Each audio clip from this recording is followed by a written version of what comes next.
அவதாரம் எட்டாக அருள் புரியும் சுவாமி அகிலாண்ட நாயகனே ஐயப்ப சுவாமி.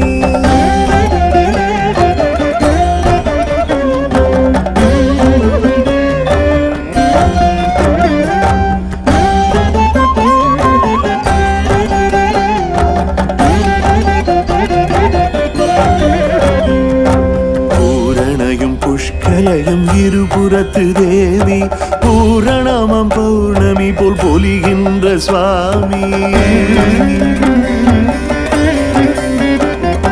பூரணையும் புஷ்கலையும் இருபுறத்து தேவி பூரணமம் பௌர்ணமி போல் பொலிகின்ற சுவாமி.